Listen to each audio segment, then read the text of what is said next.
Et dans l'actualité des idées aujourd'hui, a-t-on besoin d'une littérature politique? Il y avait le questionnaire de Proust jusqu'ici, il existe désormais celui d'Alexandre Géffen sur les écrivains et la chose publique. Critique littéraire, fondateur du site fabula.org, directeur de recherche au CNRS, Alexandre Géffen est un spécialiste de littérature française contemporaine.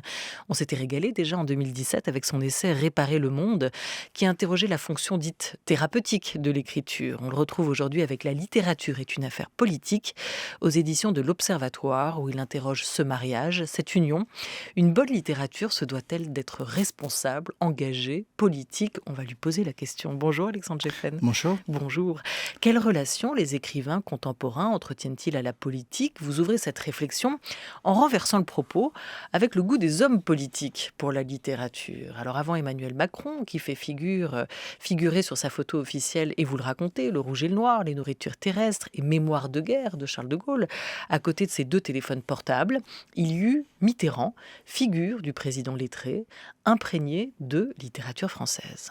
C'est vers ma 15e année que j'ai eu la révélation. Et la révélation, elle m'est venue à travers l'ANRF, la revue. Là, tout d'un coup, je suis entré dans un monde qui m'a ébloui. Je le juge aujourd'hui avec un peu plus de bon sens, et même quelquefois de sévérité. Mais l'ANRF, alors c'était l'arrivée de Gide, c'était l'arrivée de Martin Dugard, c'était l'arrivée de Schlumberger. Et puis dans le même moment, Claudel, la correspondance de Claudel de Rivière, d'autres influences jouaient à l'époque. Nous avions déjà notre grand écrivain régional, comme je l'ai écrit avec un peu de, a-t-on dit, de méchanceté, un peu plus tard, qui était François Mauriac. François Mauriac était un ami de mes oncles, un ami de ma mère. Et en plus, il était bordelais. Alors, on lisait tout Mauriac. Je dois dire que j'ai été très marqué par le mystère Frontenac, par surtout le nœud de vipère. L'interview Polac de François Mitterrand en 1970. Alors voilà, la France, patrie littéraire, cette relation proche entre politique et littérature, elle s'est toujours affichée au sommet de l'État, Alexandre Géffen. François Mitterrand est l'auteur de romans, c'est l'auteur aussi de poèmes. Valéry Giscard d'Estaing s'est aussi fait romancier, il a d'ailleurs été à l'Académie française. Oui, c'est une très longue tradition qui semblait s'être interrompue peut-être avec les années 70, lorsque le personnel politique, le personnel journalistique et les écrivains se sont clairement différenciés.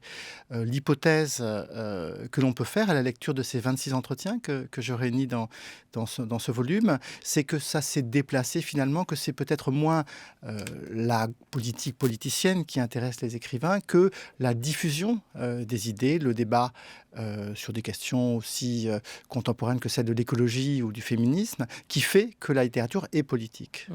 Et François Mitterrand aurait dit: n'oubliez pas que je suis un écrivain avant d'être un homme politique, rapportez-vous, d'où l'importance quand même de montrer en France son attachement, son amour pour la littérature et pour les écrivains. Alors De Gaulle à la Pléiade, vous le dites, ça a fait grincer quelques dents à ce moment-là. Une anthologie de la poésie française pour Pompidou, les romans de Valéry Giscard d'Estaing, certes, mais quand même Churchill, prix Nobel de littérature. Est-ce que c'est vraiment une singularité française? Écoutez, une des questions que je pose aux écrivains est de savoir quels grands textes politiques ont une valeur littéraire. Et c'est sans doute la question à laquelle ils ont le plus de mal à répondre. Effectivement, on évoque De Gaulle, on évoque peut-être Churchill, mais on ne reconnaît pas finalement à la grande tradition rhétorique, à la tradition d'écriture d'idées, à la tradition essayistique, la valeur d'être une vraie littérature. Pourquoi? Sans doute parce que la France vient très fortement d'une tradition qui est celle de l'art pour l'art, qui est celle d'une approche esthétique de la littérature, dans laquelle se sont différenciés dès le 19e siècle l'ordre du politique et l'ordre de la littérature étant quelque part sur sa tour d'ivoire et s'attachant justement à parler d'autre chose, à parler de questions intralittéraires ou de grands problèmes métaphysiques, mais à se soustraire aux affaires et à la discussion des affaires de la cité. Mais on parle pourtant du récit national, hein. Il y a quand même tout de suite un lien entre littérature et politique, ou littérature et histoire, hein. clairement, en tant qu'écrivain de langue française, les écrivains participent à la construction d'une identité nationale, aussi complexe et difficile de manipulation que ce terme peut être. D'autant plus que maintenant, cette identité culturelle française n'est plus uniquement française, elle est francophone. Puisque d'autres traditions culturelles sont emmenées avec la littérature. De ce point de vue-là, l'écrivain est une figure nationale. Le grand écrivain national est sacralisé et panthéonisé, et est adoubé et reconnu par le pouvoir politique. Au titre de cette importance littéraire très ancienne qui revient au fond à une vieille tradition qui est celle du XVIIe siècle, et la manière dont le pouvoir royal s'est agrégé avec l'Académie, les littérateurs.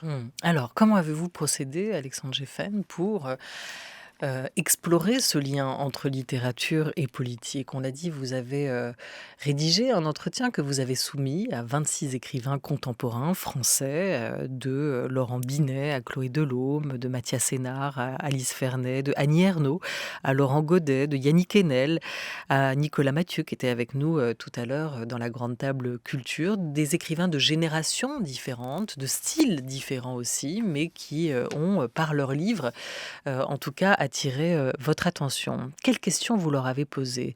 Toute une palette de questions autour de cette relation entre littérature et politique. Est-ce que vous avez la nostalgie de la littérature engagée? Est-ce que ça existe d'ailleurs encore, la littérature engagée? Est-ce que la littérature s'est dépolitisée, repolitisée? Quelles sont les grandes œuvres littéraires à portée politique? Toutes ces questions-là que vous avez formulées. Comment vous avez tricoté ce questionnaire? Cette méthode du questionnaire, c'est une vieille méthode. Elle renvoie à quelque chose qu'on faisait au début du XXe siècle, où du côté, il y a la grande enquête journalistique sur l'évolution littéraire, il y a les enquêtes des surréalistes, et c'est un principe qui est toujours assez amusant parce qu'il permet la comparaison. Finalement, on fait un tableau synoptique à un moment donné de l'état des discussions sur une question. Ça peut paraître un peu répétitif, mais en fait, cet effet de répétition permet de voir les contrastes, et tout le monde n'est pas d'accord, ce qui est quand même un des intérêt de ces questionnaires. Si tous les écrivains convergent pour faire de la démocratie une valeur, si tous les écrivains pense et justifie l'exercice de la littérature comme une contribution à l'exercice de la démocratie. Ensuite, il y a toute une série de questions qui divisent la question du style, la question de la place du politique dans l'œuvre romanesque ou poétique. Ce sont des questions qui vont voir s'opposer des traditions assez différentes. Vous l'avez rappelé, on a des écrivains expérimentaux chez Chloé Delhomme pour lesquels la forme compte et le style n'a pas à représenter une option idéologique. D'autres écrivains qui sont du côté du réalisme, comme Aurélien Bélanger par exemple, ou dans cette mesure Éric Rénard. Donc cette hétérogénéité de traditions culturelles, de générations, puisqu'on va d'Annie Ernaux jusqu'à Sandra Lucbert, me semble dresser un panorama intéressant, un moment T, qui est celui d'ailleurs de cette élection présidentielle, des rapports entre littérature et politique. Il y a un mot qui ne semble pas faire l'unanimité, c'est celui de engagé, littérature engagée, écrivain engagé. Pourquoi? En quoi est-il dépassé? Est-ce qu'il renvoie à des vieilles figures, à la fois du combat et de la littérature? Ce sont des vieilles figures. En 68, Aragon se faisait huer, et à la mort de Sartre en 80, cette figure est passée de mode, comme toutes les grandes idéologies organisatrices finalement. À leur moment où l'intellectuel généraliste a disparu, l'engagement manichéen, celui du roman à thèse, est passé comme désuet. Et peu d'écrivains se reconnaissent dans cette formule satrienne de l'écrivain engagé. En revanche, pratiquement tous, me semble-t-il, considèrent qu'écrire est un engagement, et que la littérature engage, et que la littérature peut avoir une action politique sur le monde. Et ça, c'est quelque chose qui n'est pas anodin. Peu d'écrivains proposent de rester justement dans cette tour d'ivoire qui a été une des grandes tentations de la littérature française. Qu'est-ce qu'il lui préfère comme mot? Ça varie beaucoup entre une littérature responsable, l'idée d'une littérature consciente, l'idée d'une littérature en prise avec son époque. Oui, une littérature qui va être une réflexion éthique et une réflexion poétique fine, une réflexion qui va se situer dans les détails de la vie ordinaire parfois, qui va montrer la politique dans les corps, qui va montrer la politique dans les rapports sociaux, et dans les rapports sociaux les moins visibles, qui va essayer d'analyser notre rapport à l'environnement aussi de manière tout à fait concrète. Et je crois que c'est ce type de parole où la justesse, où la précision, où la puissance d'analyse des écrivains est déterminante, que les écrivains voient comme politique. Alors, il y en a quand même encore quelques-uns qui se vivent ou se jugent et assument totalement l'idée du parti pris, hein, de leur engagement, même de faire une littérature militante. C'est le cas d'Édouard Louis, que je vous propose d'écouter. C'était chez nos confrères de France Inter il y a 4 ans. Ce qui me frappait beaucoup quand j'ai commencé à écrire Qui a tué mon père, c'est que je me rendais compte que dans la littérature, dans les biographies, dans les récits de vie, la politique n'apparaissait jamais, en fait. Comme si nos vies existaient en dehors de la politique, comme si nos corps existaient en dehors de la politique. Et donc j'ai voulu faire l'histoire du corps de mon père à travers l'histoire de toutes ces réformes politiques qui se sont succédées sur le corps des classes populaires, qui ont écrasé le corps des classes populaires. Qui a tué mon père, c'est un livre qui est parti d'un retour, ça a été le point de départ. À partir de l'âge de 15 ans, j'ai très peu vu mon père, pendant presque 5 ans, donc un quart de ma vie. Et après la sortie de mon premier roman, En finir avec Eddie Bellegueule, mon père m'a appelé pour me dire qu'il était fier de moi. Et j'ai commencé à le revoir. Et le jour où j'ai ouvert la porte de son appartement, de l'appartement où il vit maintenant, j'ai vu un homme au corps détruit. Mon père a 50 ans, donc c'est quelqu'un de jeune. Mais c'est quelqu'un qui a des difficultés à marcher, qui a des difficultés à respirer. Il a besoin d'un appareil pour respirer la nuit. Il a subi beaucoup d'opérations ces dernières années pour ce qu'on appelle des éventrations, c'est-à-dire quand votre corps est trop lourd et qui se déchire de lui-même. Et donc il est dans une condition physique qui est pas normale. Et quand j'ai ouvert la porte et que je l'ai vu, je me suis dit mais qu'est-ce qui a produit ça? Qu'est-ce qui a fait ça?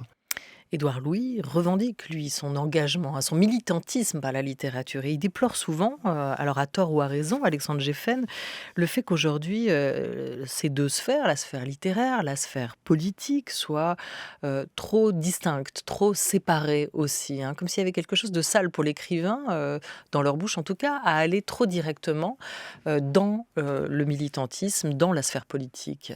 Oui, en effet, rares sont les écrivains qui pratiquent cette action directe, cette interpellation directe, telle que celle qu'a produit Édouard Louis, qui a accusé nommément un certain nombre d'hommes politiques d'avoir tué son père, ce qui n'est pas anodin, ce qui suppose des chaînes de causalité entre des décisions politiques et des conséquences corporelles sur effectivement ce corps éventré de son père, tout à fait déterministe et qu'on peut à juste titre discuter. Dans la jeune génération, quelqu'un comme Sandra Lucbert va être aussi équipée d'un discours très marqué par la personnalité de Bourdieu en particulier et par une analyse marxiste. Elle cite même Mao d'ailleurs dans son entretien. Mais je crois que ces deux écrivains, Édouard Louis et Sandra Lucbert, restent tout de même assez atypiques par rapport à un autre rapport aux politiques, peut-être plus indirect, effectivement, la préconisation de formes d'action différentes, celle d'équiper le lecteur d'un savoir lui permettant d'analyser la société, celle de mettre en scène des débats contradictoires, comme le fait par exemple Karine Thuil, celle d'interroger le langage commun, le storytelling médiatique, comme le propose Emmanuel Pirer, par exemple. Et de ce point de vue-là, les moyens de faire politique des écrivains contemporains sont tout à fait différents, hein, entre la peinture assez directe de ce que c'est qu'une décision politique telle que le propose Aurélien Bélanger, qui met en scène un conseiller de Nicolas Sarkozy, la manière de penser le politique à un niveau mythologique, archétypique, comme le propose Laurent Godet, la manière d'incarner le politique à travers le social et le social dans l'autobiographie, comme le propose Annie Ernaux, on a vraiment des gestes tout à fait différents. De même que les questions politiques sont assez différentes. Des écrivains comme Stéphanie Dupéy, Leila Slimani ou Éric Reinhardt interrogent la question du travail en particulier. Pour d'autres, c'est la question du rapport à la nature ou d'abord du rapport au corps qui est central. Mais ce qui est intéressant, c'est qu'on a l'impression que les écrivains d'aujourd'hui, finalement, contemporains, ceux que vous avez rencontrés, interrogés, sont peut-être moins des écrivains politiques au sens premier du terme que des écrivains sociologues, des écrivains intéressés par les fractures de la société. C'est aussi ce qu'ils racontent à travers leurs livres, à travers la fiction, à travers leurs romans. Oui, de ce point de vue-là, le concept sartrien de dévoilement est encore très, très, très, très pertinent. Une des missions de l'écrivain tel qu'il se pense aujourd'hui est de dévoiler les angles morts des dominations et de dévoiler la condition des nounous, le malheur des soignants confrontés aux exigences du Caire, la situation des employés de France Télécom, celle des néo-ruraux, pour prendre quelques exemples d'angles morts qui ont été éclairés par des écrivains qui font partie de cet ensemble d'entretiens. Alors cette France périphérique, cette France plus rurale aussi, que racontait Nicolas Mathieu dans Leurs enfants après eux, et qui a fait le succès de ce livre en donnant une voix littéraire aux sans-voix, une visibilité aux invisibles. On retrouve aussi dans d'autres romanciers que vous avez pu rencontrer et interroger ce besoin de représenter, en tout cas les fractures de la société. Est-ce que pour autant, les écrivains d'aujourd'hui ont encore un poids à travers leurs livres, à travers leurs mots, à travers leurs discours? Est-ce qu'ils ont encore un poids dans la société? Il y en a qui n'y croient pas trop, Jean Rouault notamment. Jean à cette Rouault n'y question-là. croit pas trop, mais je crois que beaucoup d'entre eux y croient encore. Et clairement, les moyens d'action politique des écrivains ne sont pas épuisés. La manière dont on va moquer, railler, repenser les langages du pouvoir, travailler la langue pour nous aider à nous débarrasser de ce que la langue emporte comme préjugés, est une méthode tout à fait ancienne dans la littérature qui s'est pensée dans une expérimentation critique du langage. La manière dont, effectivement, vous le disiez, on va dévoiler, mais on va aussi même plus directement faire entendre, donner parole, être le porte-voix ou faire entendre la polyphonie du corps social est aussi une manière tout à fait, je crois, forte d'agir. Si vous pensez à la manière dont Annie Ernaux a équipé les femmes de sa génération d'outils pour se comprendre, pour comprendre les rapports de domination, les traumatismes auxquels elles ont éventuellement été confrontées, on a clairement une écrivaine qui a changé la société par sa parole. La manière, encore plus récemment, dont quelqu'un comme Vanessa Springora, en posant la question du consentement, a pu influencer les législateurs et notre appréhension des rapports hommes-femmes dans ce qu'ils peuvent avoir d'inégalitaire est aussi un signe de ce pouvoir d'action. L'écrivain met en circulation des idées et parfois il met d'ailleurs en circulation des idées qui sont ensuite récupérées par la politique. Rappelons quand même que l'idée de grand remplacement, c'est une formule littéraire de Renaud Camus.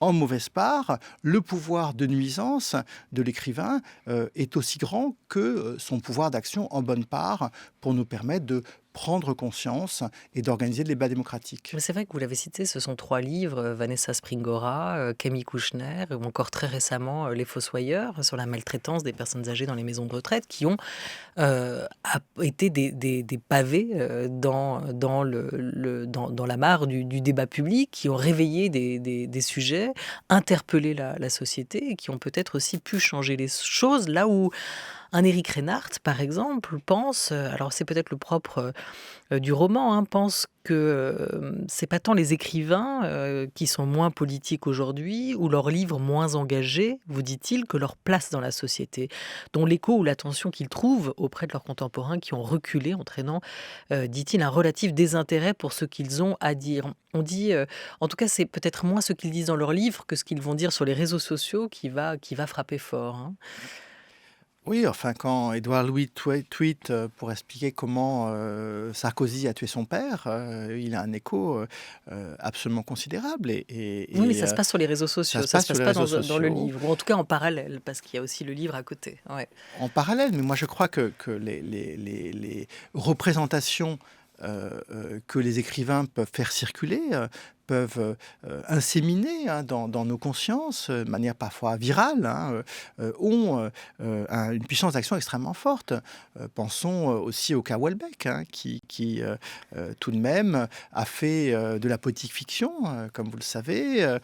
Alors vous n'avez Qui pas réussi à le rencontrer, Non, Michel Houellebecq? il n'a pas répondu à ma demande. C'est pourtant l'un de ceux qui ont une des positions Ouais. les plus intéressantes par rapport à la question politique. Voilà, il refuse les médias, les journalistes, mais visiblement aussi les essayistes et les penseurs de la littérature d'aujourd'hui, comme vous, Alexandre Géffen, auteur de La littérature est une affaire politique aux éditions de l'Observatoire. Et c'est vrai que c'est intéressant que vous citiez ce cas Houellebecq, qui semble quand même indiquer un retour de la littérature ou d'une littérature politique depuis 20 ans, hein, qui n'est pas allé chercher dans le dernier Houellebecq les prévisions de ce qui allait se passer aujourd'hui, le résultat de cette élection, et qui ne dira pas ô combien, une fois encore, il avait probablement vu juste dans son dernier livre. La posture d'un Quignard qui décrit l'écrivain engagé en tueur à gages et qui plaide pour un écrivain démissionnaire et asocial, elle vous semble démodée aujourd'hui, Alexandre Géffen? Je crois que on a la chance extraordinaire d'avoir un champ littéraire d'une très grande richesse dans lequel des traditions plus esthétisantes sont aussi présentes que des formes d'engagement plus étroites, dans lesquelles l'écrivain peut continuer à adopter cette position d'absence, peut continuer à s'absenter du monde et peut aussi y être présent, peut aussi aller au-devant de ses publics et d'ailleurs travailler très concrètement aussi. C'était aussi une autre dimension du politique qui est de faire des résidences d'écrivains, des ateliers d'écriture, d'être en contact avec la chose même, de faire du lien social qui est une forme d'action. Donc entre cette action concrète de terrain, pourrait-on dire, où l'écrivain va travailler dans des entretiens, dans un contact, un échange avec les acteurs même du monde social et la position extraordinairement détachée de Pascal Quignard, nous avons toute une gamme. Et je crois que cette richesse, loin de témoigner d'une absence de rapport à la chose publique, nous montre, au fond, que parfois nous avons besoin aussi de nous absenter. Peut-être une politique de la littérature, c'est aussi pouvoir aussi être parfois protégé des vagues du politique, par moment. Il est critique, hein, l'écrivain Philippe Forest, hein, sur cette question de la repolitisation de la littérature aujourd'hui. Il parle d'une repolitisation presque à bas coût sur ce qui se fait aujourd'hui dans le roman français. Il vous dit le problème et qu'il se traduit essentiellement, ce phénomène de repolitisation, par l'hégémonie d'une littérature qui va chercher ses thèmes avec opportunisme du côté des sujets de société, qu'elle illustre sous la forme de fiction dont l'esthétique est commandée par celle de l'entertainment visuel. Ni la dépolitisation qui a eu lieu, ni la repolitisation qui l'a suivie ne me semblent constituer des attitudes satisfaisantes. Mais en même temps, par là, c'est une assez bonne question qu'il pose, Philippe Forest. Est-ce que ça fait de la bonne littérature, la littérature politique ? Alors, les modèles de Philippe Forest, ce sont des modèles qui sont justement d'une littérature à exploration formelle. C'est sans doute des modèles liés au nouveau roman, à la génération telle qu'elle, pour lesquels, évidemment, s'intéresser à un sujet de société, s'intéresser à une question morale précise, mettre en scène un dilemme, était une manière manière de perdre son âme pour un écrivain qui devait s'intéresser uniquement au langage, à l'absolu du rapport à celui-ci. Clairement, l'œuvre de Philippe Forest est polarisée par des questions beaucoup plus métaphysiques, celle du deuil, celle de la traduction, et lui-même ne s'empare pas de sujets de société concrètement, comme le faisaient les écrivains que vous avez rappelés, comme le fait d'écrivains aussi intéressants que Karine Thuil ou Éric Reinhardt, qui sont dans ce volume-là. Est-ce qu'on peut faire de la bonne littérature avec des sujets de société? C'est une question éminemment controversée, qui a divisé le champ du débat depuis longtemps. Je ne crois pas que ça soit forcément incompatible. Je crois que la manière dont Annie Ernaux a pris toute une Annie Ernaux, série... c'est plutôt une forme d'autofiction sociologique, comme on l'évoquait tout à l'heure. Oui, c'est mais de la d'accord. littérature. Mais c'est moins s'inspirer directement de sujets de société, comme ont pu le faire une Karine Thuil dans ses derniers romans, ou encore Sandra Lucbert, vous l'évoquiez, avec La souffrance au travail. À un moment, Madame Bovary, c'est un sujet de société. À l'époque, Flaubert... Quelle littérature ne s'inspire pas indirectement de sujets de société, même La princesse de Clèves, si l'on veut. Mais je ne juge pas, il n'y a pas de jugement qualitatif. Je rebondis sur ce qu'évoquait Philippe Forest et son interrogation là-dessus. Je le trouve sévère de ce point de vue-là et ancré dans un mode de représentation de la littérature qui en fait uniquement une marginalité interrogative, une perplexité, une modalité critique par rapport au monde. Alexandre Géffen est notre invité jusqu'à 13h30 aujourd'hui à l'occasion de la parution de La littérature est une affaire politique aux éditions de l'Observatoire.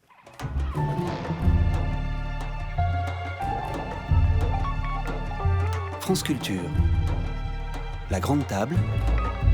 Olivia Gesbert.